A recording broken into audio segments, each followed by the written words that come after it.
Assalamualaikum warahmatullahi wabarakatuh.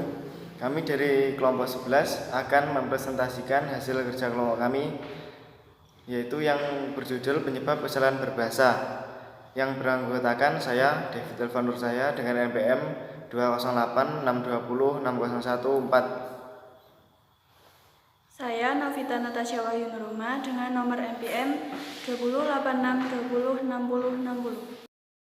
Penyebab kesalahan berbahasa. 1. Bahasa ibu.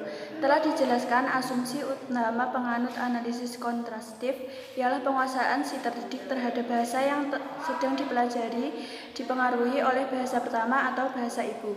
Hal itu tidak mengherankan karena setiap hari si terdidik berada dalam situasi yang mendominasi oleh penggunaan bahasa ibu. Bahasa ibu mempengaruhi proses belajar bahasa kedua. Dengan kata lain, bahasa ibu menjadi salah satu sumber dan sekaligus sebagai penyebab kesalahan. Berdasarkan temuan tentang pengaruh bahasa ibu, penganut analisis kontrastif menghipotesiskan bahwa ada petunjuk keras bahwa bahasa ibu mempengaruhi akuisisi bahasa yang sedang dipelajari.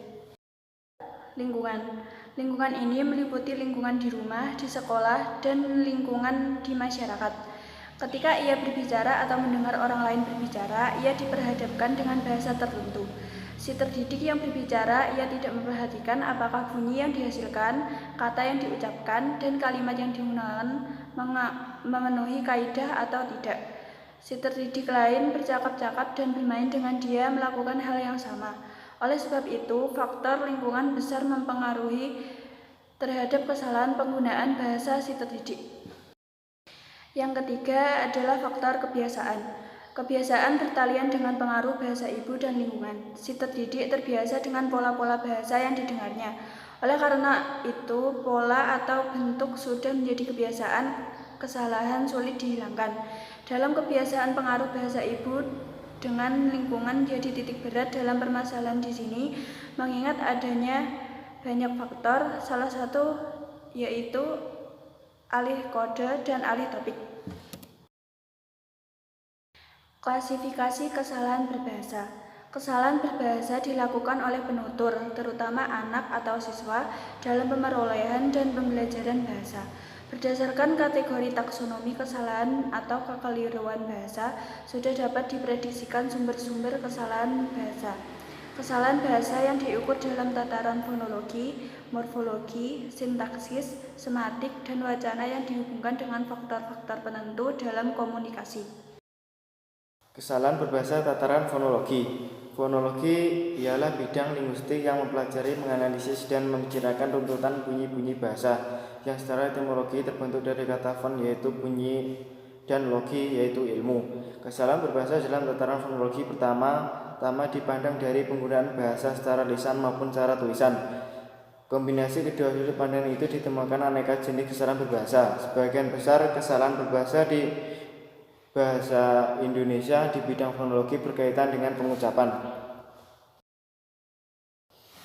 D. Kesalahan berbahasa tataran morfologi. Kesalahan berbahasa dalam tataran morfologi disebabkan oleh berbagai hal. Klasifikasi kesalahan dalam tataran morfologi antara lain penghilangan afiks, bunyi yang seharusnya luluh tetapi tidak diluluhkan, peruluhan bunyi yang seharusnya tidak luluh, penggantian morf, penyingkatan morfem, pemakaian afiks yang tidak tepat, penentuan bentuk dasar yang tidak tepat, penetapan afiks yang tidak tepat pada gabungan kata, dan pengulangan kata masuk yang tidak tepat. Penyingkatan tersebut sebenarnya termasuk ragam lisan yang dipakai di dalam ragam tulis. Kesalahan berbahasa tataran sintaksis. Kesalahan sintaksis adalah kesalahan atau penyimpangan struktur frasa, klausa atau kalimat serta tidak tepatan pemakaian partikel. Dari penjelasan di atas dapat disimpulkan bahwa kesalahan berbahasa bidang sintaksis adalah penggunaan kaidah bahasa yang salah pada tingkat frasa, klausa, dan kalimat. Semantik. Kesalahan berbahasa dalam tataran semantik dapat berkaitan dengan bahasa tulis maupun bahasa lisan. Kesalahan berbahasa dalam tataran semantik ini penekanannya pada penyimpangan makna, baik yang berkaitan dengan fonologi, morfologi maupun sintaksis. Jadi, jika ada sebuah bunyi, bentuk kata, ataupun kalimat yang maknanya menyimpang dari makna yang seharusnya. A. Kesalahan penggunaan kata-kata yang mirip. Kata-kata yang bermirip tersebut dapat digolongkan dalam 3 kelompok, yakni 1. Pasangan seasal, contoh kurban dan kurban.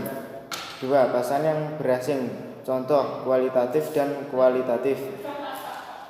3. Pasangan yang terancukan, contoh sah dan syah. B. Kesalahan pilihan kata atau diksi. Penggunaan kata yang saling menggantikan yang dipaksakan akan menimbulkan perubahan makna kalimat, bahkan merusak struktur kalimat jika tidak disesuaikan dengan makna atau maksud kalimat yang sebenarnya. Contoh mantan dan bekas. H. Kesalahan berbahasa penerapan EYD. 1. Kesalahan dalam penggunaan huruf kapital. Penggunaan huruf kapital dalam kata di latar belakang tidak tepat. Huruf kapital yang tepat untuk menuliskan subjudul hanya pada huruf utama semua kata, kecuali seperti kata di, ke, dari, dan yang, dan untuk yang tidak terletak pada posisi awal. Contoh, sastra Indonesia merupakan cerminan kehidupan masyarakat. B. Kesalahan dalam penggunaan tanda baca. Contoh, dalam kehidupan sehari-hari, cerpen bukanlah suatu karya sastra yang tidak dikenal. Analisis pada kalimat di atas, sebenarnya terdapat tanda berhubung pada pengulang kata sehari-hari, karena tanda hubung dipakai untuk menyambung unsur-unsur kata ulang. Sekian presentasi dari kami. Bila ada kurang lebihnya, mohon maaf yang sebesar-besarnya. Wassalamualaikum warahmatullahi wabarakatuh.